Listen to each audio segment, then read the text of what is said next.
Guys, the undisputed leader of the Venezuelan opposition. She is literally doing this interview in hiding because the Maduro regime is trying to put her in prison or even worse. Maria Corina Machado, thank you so much for joining us. I really appreciate it. Thank you very much. It's a pleasure. So, I mean, this is pretty historic. This is certainly the first time I've interviewed someone actually in hiding because the Maduro regime wants you in prison because your party beat him in the polls. Frankly, so badly, I've never seen it, right? I'm used to seeing elections that are won, half a point here, half a point there. I mean, an absolute drubbing. They did everything they could to stop you. You still won. Strangely enough, almost no one reports about that in the United States, I imagine because they're on the same side of the dictatorial regimes. But what is happening in Venezuela right now? Well, what's happening in Venezuela is that we are living under a furious tyranny. Venezuela has been hijacked by a gang that is connected to drug cartels and to the enemies of the United States, such as Iran, Hezbollah, Hamas, China, and so on.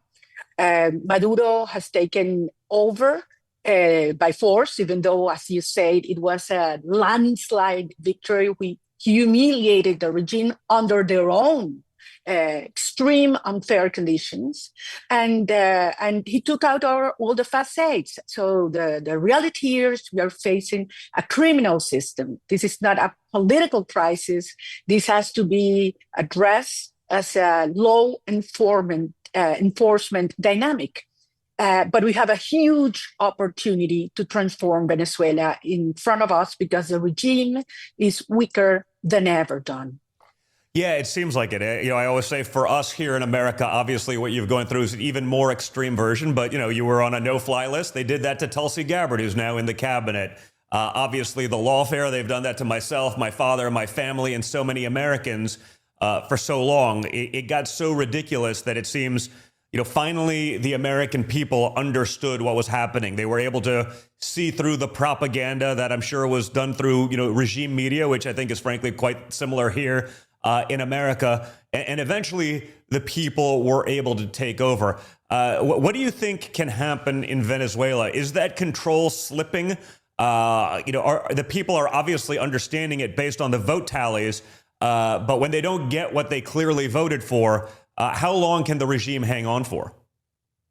Well, the only thing the regime has left is arms and repression and lies, and certainly money that flows from criminal activities such as drug trafficking, gold smuggling, laundering of millions of dollars, and some resources that come from very obscure oil licenses. And this is resources that are not used for schools or hospitals. This is used for repression and for a huge propaganda campaign and structure such as the one you mentioned. But Maduro has lost total support. I mean, if the elections had been simply slightest competitive, it would have ended 90-10, not 70-30. But the regime has also lost the support of the military. And this is very important. They lost in every single polling station where the military voted. And we were able to get and collect the tally sheets and prove our victory because we had the support of the military. Also, Maduro is totally internationally isolated. So the only thing he's got left is repression and the resources that are coming from abroad. Yeah, I mean, Maduro's regime's clearly turned Venezuela into a cesspool of socialism, communism, a dictatorship. Venezuela has been, wrecked by oppression and dictatorship. What is it like living in a country like that? And, given what you've seen happen to, this once great nation of Venezuela, the people who I know who escaped before the insanity speak so highly of the beauty of the country, the resources, everything. Why should Americans care right now?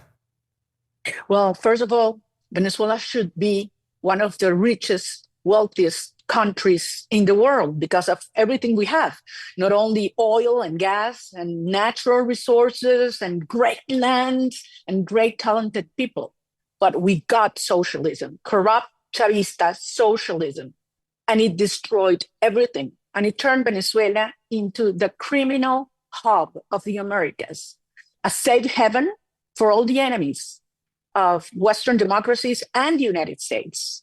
And from here, Venezuela represents a true threat for the safety and prosperity of the United States. So that's why I think it is very important for American people to understand what's at stake here, not only for Venezuelans, certainly, but for all of you. And I will mention only three main reasons. Why? One is the relationship between Maduro and the Iranian regime. I mean, this has been for decades now. Chavez and Maduro opened the doors of Venezuela to Latin America. They had given the Iranians and Syrians agents over 10,000 Venezuelan passports. Many of them have gone into Islamic terrorists. Secondly, they have turned Venezuela into the main channels of drugs in the region now. People estimate, experts estimate that there could be even 300 tons of drugs a year. Imagine what that means. And Venezuela has turned into a traffic zone, now into a producer. And the fact is that the cartels, they're not fighting, the government as in Mexico. Here, the cartels are in power. And top officials are involved and are the chiefs of El Cartel de los Soles. And as you know very well, El Cartel de los Soles is linked as well with the Tren de Aragua, the very sadly known gang that has, expanded throughout the region and is currently, killing and committing crimes in the United States. But we all know that the head of the Tren de Aragua is Maduro. The regime created, promoted, and fund the Tren de Aragua. And finally, I have to say migration. Maduro has intentionally promoted migration. Over a quarter of our population, good people, working people, professionals, talented people, have left our country because there's no future, because there's persecution, because there's no freedom, and uses Maduro migration as a weapon to destabilize the region. Everything can be solved. Everything will be solved once we have a democratic government, a serious government that puts order in Venezuela. Well, this week, the White House explicitly said that my father stands in opposition to the Maduro regime. Maduro and Biden are the ones who flooded our nation with Tren de Aragua, as you mentioned. I mean, committing crimes, taking lives, and very open about it. I mean, we know they let in, think about it, 13,000 murderers into our nation, 16,000 rapists. That's Biden government statistics, 600,000 criminals, as part of the Biden-created invasion. It's wild. But can you put into perspective, the evils here? Did Maduro really empty the prisons? Is that just a talking point? And what's his end game with all of this? Oh, his end game is to damage and destabilize the United States, period. That's what they want. He's allied to the enemies of America. And that's something that is well known, and he publicized it. And certainly he did that. And he's using these criminal networks, Tren de Aragua and others, as a way to destabilize the region. Tren de Aragua is already executing operations in 7 countries in our continent. Tren de Aragua was used in 2017 to attack innocent protesters here in Venezuela. And as I say, they are now using the Tren de Aragua to get also other kind of resources and income for the regime. So, and you probably saw the face of Diosdado Cabello when he received some of the members of the Tren de Aragua. They were received as heroes. Mm-hmm. When we receive, and when we are in the government in Venezuela, we will receive every single individual that has committed a crime, and they will face justice and punishment, because these are transnational organizations that need to be dismantled in a coordinated manner. That's precisely what we're going to do. I mean, I love your passion, your will to fight. It's interesting. I see, so many Venezuelans. I live in Florida, so obviously, a lot of the Venezuelan migrants, the people who did so legally and or were actually escaping persecution, not escaping jail sentences for being criminal drug gangs, were such proponents of what my father was trying to do for America. And I think it's because they truly understand what the Democrat Party was bringing to America. And it's what they left, Venezuela for. It was the bad ideas that destroyed a once great nation. So it was amazing to sort of see that support. Is there things that the Venezuelan sort of expats that are now in America can do to help their own country, help you achieve what you're trying to do? Because it seems like such a noble cause. Oh, absolutely. And let me tell you something. Most of Venezuelans abroad, as you say, and I know you have many Venezuelan friends, are good people, hardworking, that are investing and creating wealth and employment in the U.S. and around the world. But they want to come back. They want to come back to rebuild a nation that is going to be the strongest ally in the region for the United States and democracies in the Western Hemisphere. And certainly they're doing a lot. They're raising their voices and telling the world that there's no biggest opportunity from every perspective than a transition to democracy in Venezuela, that it's not true that Maduro is stronger. As I said before, the only thing he's got left is repression, because he knows the country hates him. He's totally isolated internationally, because the world knows how he has violated human rights, committed crimes against humanity, and it is a criminal gang, a narco regime in power, but they are fragile. So this is the moment to act and act together. It is our responsibility, done, and we assume it, to free Venezuela. And we are executing our plan, but certainly we need a strong ally in the United States that will benefit as much as us when this transition happens, and it will happen soon. Yeah, I mean, I know, under Biden, we saw a reversal of the sanctions against Venezuela that my father put on in the first term. My father, many say, literally had him on the ropes. It was the same with Iran. They're basically running out of energy. They're running out of money. They have nowhere else to go. They're about to collapse. We sanctioned so many of the top drug kingpins, corrupt businessmen. But Biden let him off the hook. He opened up the spigot of the American money. We shut down American pipelines and started importing from Venezuela. It really seems that Biden and really Democrat weak leadership allowed Maduro the time and money to cozy up to China and Iran, making it harder for us to do that later. So Maduro is clinging onto power. But what is different now? What is different that can be done to stop the corruption and the evil? You mentioned sort of the military seems to be at least, not simply working for the regime anymore. How do you effectuate that kind of change, hopefully in a peaceful way? Absolutely, in a peaceful way.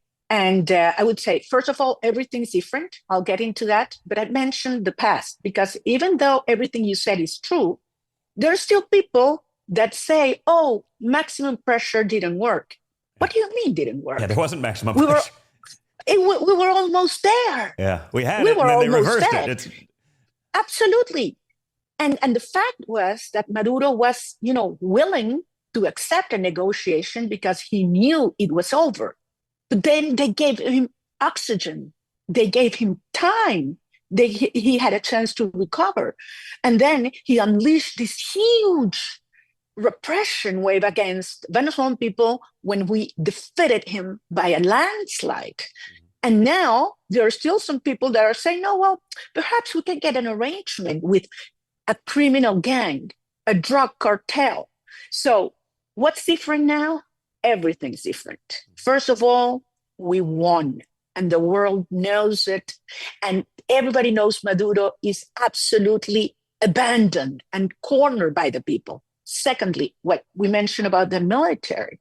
The military are perhaps the sector of our population that are worst persecuted. I mean, they are spied with Chinese technology and by Cuban agents. There are hundreds of them that have been imprisoned or disappeared.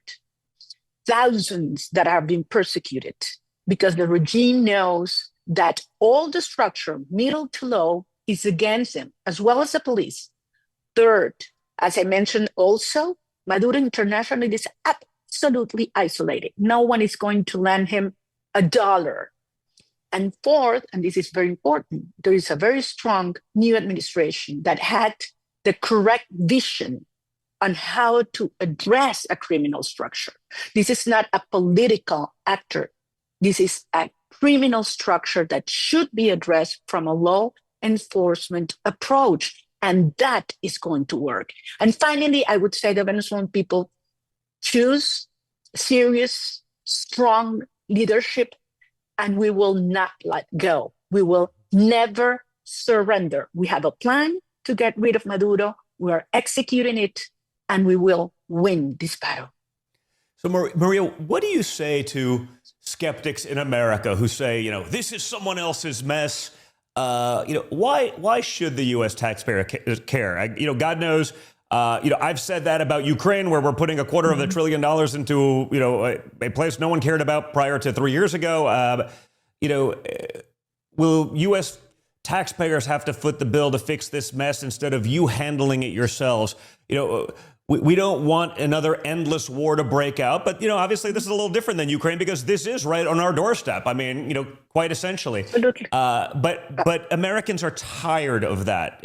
What is your message? Is this different, or will this turn into sort of another America-funded civil war? No, that has nothing to do with it. And first of all, I understand. Of course, I do.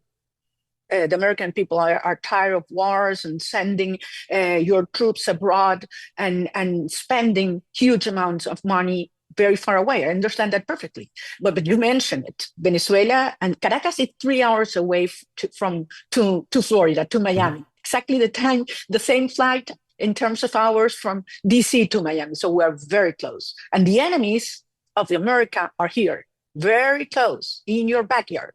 And they are here for a reason. And having this regime here makes the United States be an unsafer place. On the contrary, moving ahead in a transition, orderly, peaceful transition to democracy can be done. And this is good for American safety, prosperity, and freedom. And of course, this is our responsibility. We are doing our part. I mean, this is our country. There are more than 2,000 people in jail, people killed, persecuted, in hiding, such as I am right now, because we are willing to do what it takes. But this is a great opportunity, and it can be done.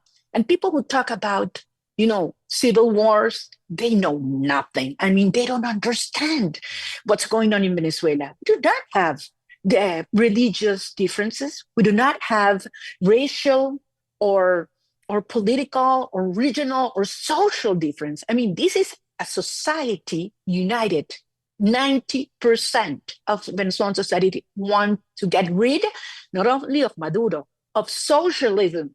I mean, when I started talking about fighting socialism 20 years ago, people said it was crazy because that was the only thing we had known in Venezuela. Now, 90% of the people understand that only with open markets, free markets, open societies, is that you can prosper and also that you can have your children home. I mean, we all have our children spread around the world. We want them back home and build a great nation that's going to be the biggest deal, the biggest economic opportunity also for American business and companies. It sounds, absolutely amazing. And you're right. I guess 92% is different. When you have those sort of internal wars, it's usually 50-50 and each side's taking a stand, 90-something%. That's a pretty solid mandate. That's about as solid as it gets in all of politics. But Maria, you've been completely censored in your own country, something that so many Americans, certainly on my side of the political spectrum, have had to deal with over here. You a little bit more. Maduro's gone after your family, your businesses. They kicked you off ballots. Platforms like Rumble that we're on right now are restricted in Venezuela, so it's hard to actually break through the narrative of the state-sponsored media. Do you see parallels to what my father had to endure in the last election to what they're doing to you? Oh, certainly. And I see it in many places around the world. But believe me, I've never seen what is going on and happened here. You know? Yeah, no, that's a whole different world. As bad as ours was, I complain a lot only because I was a target of it myself. But no, I mean, what they're doing to you is different. If you go to fill up your car at a gas station and they shut down the gas station for supporting you, that's a little problem. Though, they did want to put us in jail for 750 years, so not ideal. Yeah, we get it. I mean, right. it's never perfect, but yeah, you've had it worse. We need to sit down for a couple hours to tell you everything we face and what we have learned.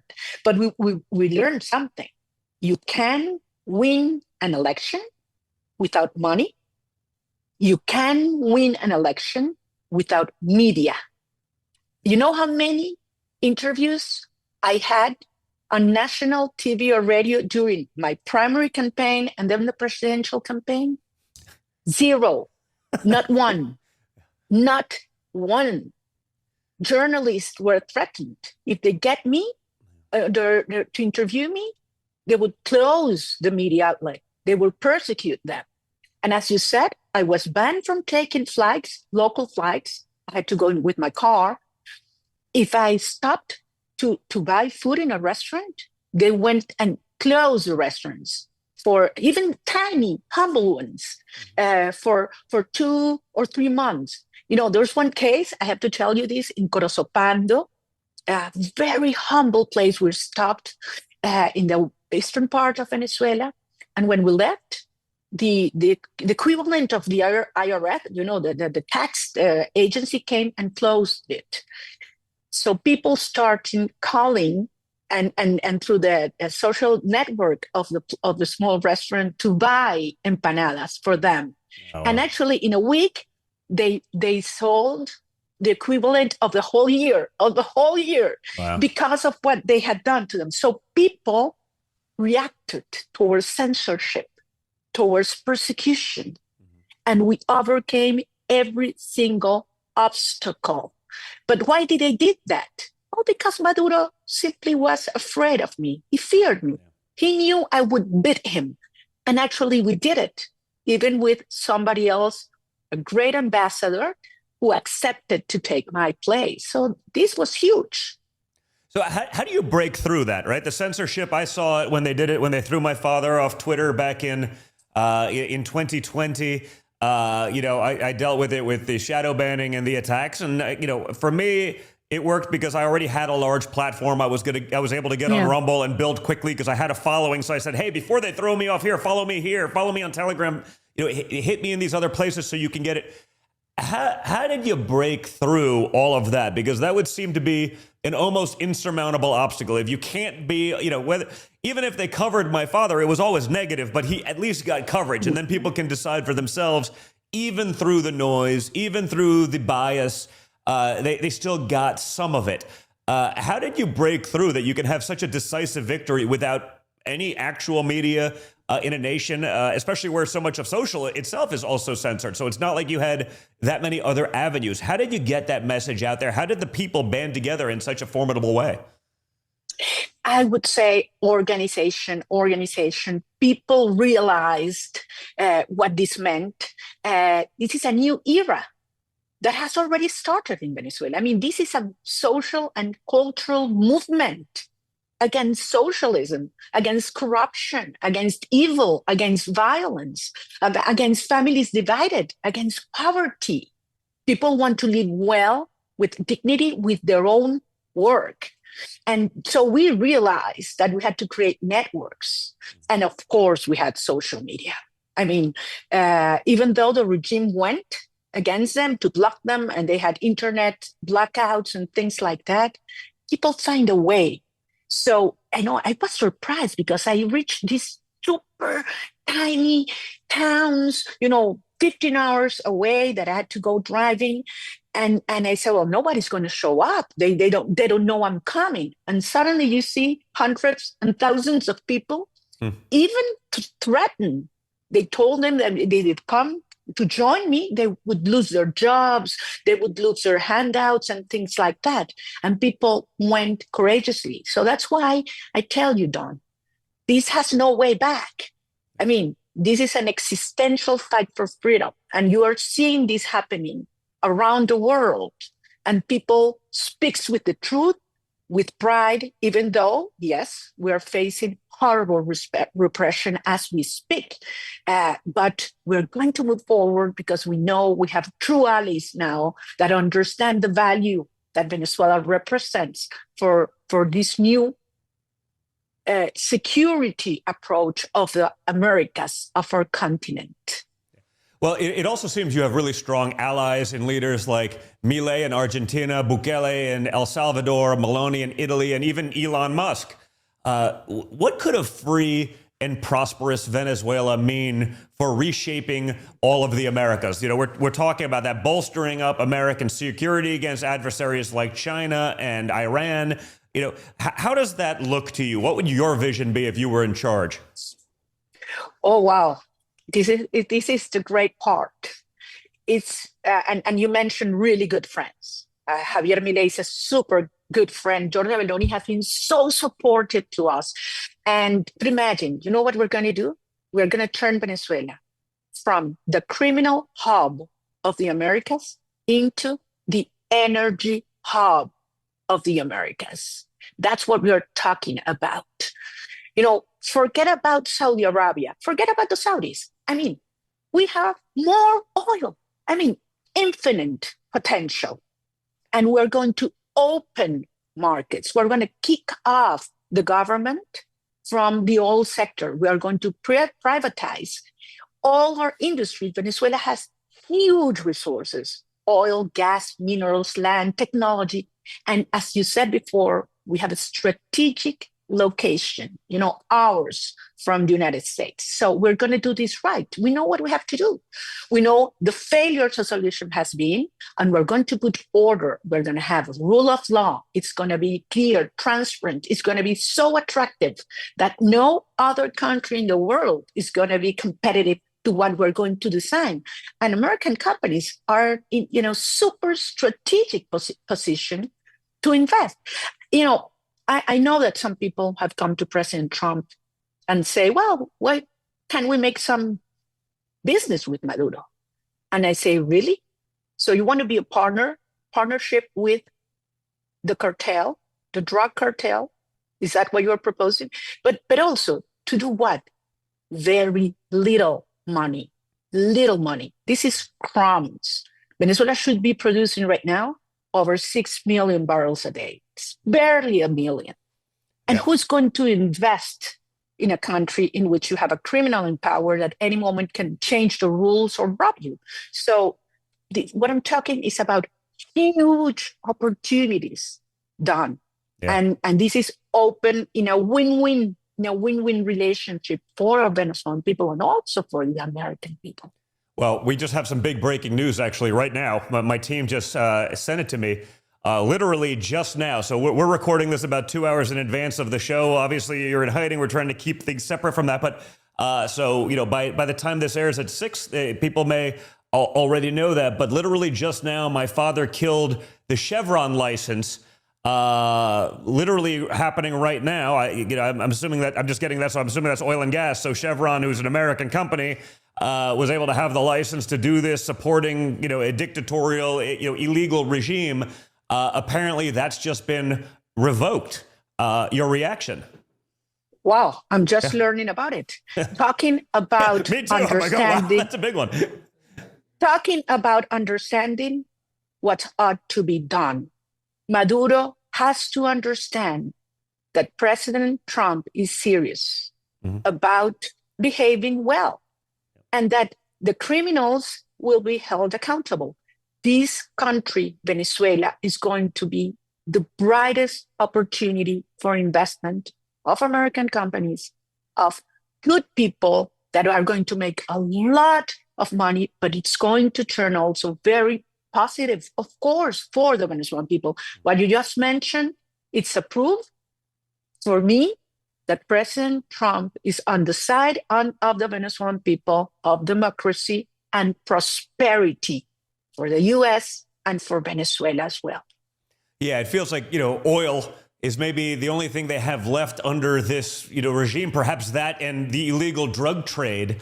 And Maduro's cronies are sitting on it. They're profiteering from it. They're skimming from it.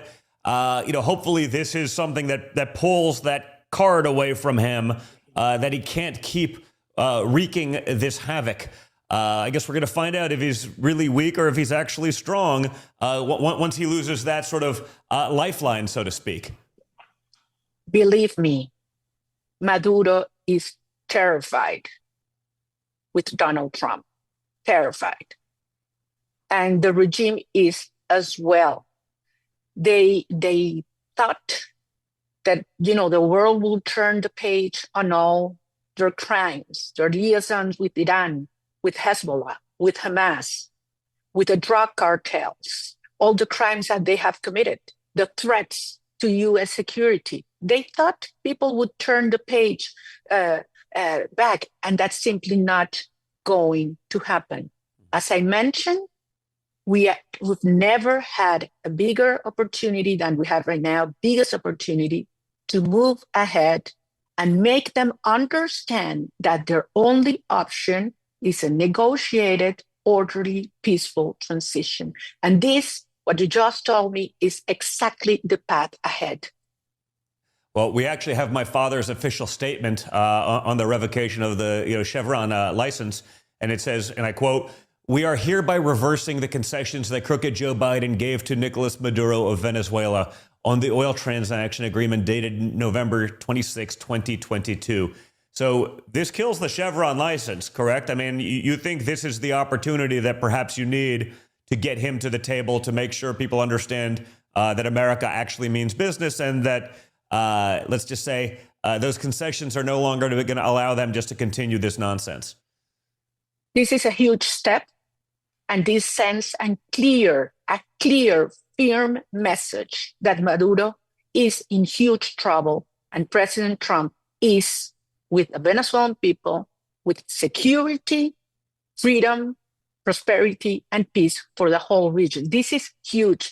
It feels quite strange to learn about the decision of the president. I thought this was going to be we're breaking news within breaking news. No, and read by his son. I mean, this is kind of strange. For the record, I had no idea that was going on, because somebody they'll try to arrest me again here for the seeming coincidence, but. I have my doubts. I don't know if you're. This is quite a coincidence, but it's a good coincidence, and it gives me the opportunity to send my gratitude to President Trump through you. This is the correct thing to do. It's the right thing to do. It's the right moment to do, and I'm sure that this will have consequences in the very short term. And I'm sure Venezuelan people right now feel secure that we are not alone. Maria, I know you're also a huge advocate for cryptocurrency. Obviously something, we're big advocates on, because we've seen sort of the warped nature of the typical financial structure. I think the democratization of finance is a great idea. So important for so many people around the world, especially in circumstances like yours under a dictatorial regime. I can certainly see the benefits. Can you talk about that, how it could free so many people from this oppression? What are your thoughts? Well, I've been into Bitcoin for quite a time, and I think it is the platform, and through which a lot of people, as you say, can overcome the kind of persecution the regime has done, what it did in the media, in the financial sector. And I think in the case of Venezuela, we have huge opportunities for Bitcoin in our government. And I have also talked about it in several specialized spaces, because I think that the oil sector could also have put a lot of boost and energy in Bitcoin in Venezuela. Would you advocate for some sort of strategic reserve in Venezuela eventually, taking some of that oil money, converting it into a Bitcoin reserve, so to speak, or and any of the other the big ones out there? Oh yes, I have mentioned that. I think part of Venezuelan reserves in Bitcoin could be a very powerful tool in the future. That's excellent. When you talk about the next steps for you, how does it work? Is there another election that they're just going to ignore? Hopefully these sanctions, I guess, is what they would be. Force that hand a little bit. But what's the purpose of the elections if they're just going to be ignored? Is it just about getting the will of the people to understand, and eventually, that dam has to break? It's sort of hard to believe it doesn't break at 90%, because again, I think that's unheard of in the world of politics. But what are those next steps for you and for the people of Venezuela? This is a very good question, Don. I mean, on July 28th, when the regime realized that they weren't going to get out with their fraud, because we were able to collect the tally sheets. And I have to tell you, not only we scanned them, we were able to put them on a website thanks to Starlink the Starlink equipment that we have got secretly uncovered in our country. Mm-hmm. That day, Maduro decided to close any possibility of election in the future. I mean, they didn't publish one number. They just decided Maduro was the winner, period, without showing one number. They went against our polling monitors. They got our people in prison just because they refused to give away the tally sheets they were defending. So obviously, they closed the electoral path while Maduro is in power. But we have to build enough pressure to create the incentives for Maduro to understand that staying in power is going to be much more costly than accepting a transition to democracy. And that's precisely what we need to do right now.